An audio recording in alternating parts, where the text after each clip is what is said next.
Fishing ఫీల్డ్‌లో ఇంత tasty అయిన బిర్యానీ అయితే నేను ఇంతవరకు తినలేదు. మా బోట్‌లో మా సెకండ్ డ్రైవర్ అయితే ఇరగదీసాడు. చేపలు, ఎర్రగడ్డ, నూనెలు.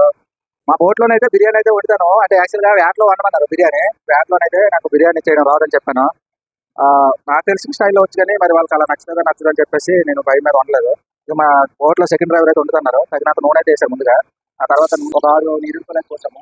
నూనె అయితే మాత్రం ఒక అరకేజీ ఉంటదండి. ముందుగా ఫ్రై చేసిన చేపలైతే ఒక సైడ్‌కైతే తీస్తారు. పచ్చిమిర్చి, ఉల్లిపాయలు, టమాటాలు వేగిన తర్వాత కాస్త మిరియాలు కూడా వేశారు. ఆ సెకండ్ డ్రైవర్ మోట అయితే ఇప్పుతున్నాడు. మంగళూరులో ప్రతి బోట్‌లో కూడా బిర్యానీ కిట్ మోట అయితే ఇస్తారు. ఈ మోటలోనైతే మాత్రం అన్నీ ఏం లేవు. నెయ్యి, డాల్డా, జీడిపప్పు, కిస్మిస్, యాలకులు, అలాగే పచ్చి మసాలా, ఫైనల్‌గా అన్ని మసాలాలు కూడా వేస్తారు. మసాలాస్ అన్నీ బాగా వేగిన తర్వాత తగినన్ని నీళ్ళైతే వేశారు. నీళ్ళు మరిగేసరికి బియ్యం అయితే రెడీ చేస్తున్నారు. చప్పకుందా ఉప్పుకుందా నాకైతే చూడమన్నారు అనమాట. బిర్యానీ కలర్‌కి వైన్‌కి ఏమాత్రం తేడా లేకుండా అయితే మాత్రం ఈ కలర్ అయితే ఉంది. తాగినోడికి ఇస్తే మాత్రం ఇంకా సేమ్ వైన్ అనుకుని తాగేస్తాడు. ఫైనల్‌గా దమ్ము బిర్యానీకే దుమ్ము లేపే బిర్యానీ అయితే రెడీ చేస్తాడనమాట. నెక్స్ట్ వీడియో కోసం మన ఛానల్ అయితే ఫాలో చేసేయండి.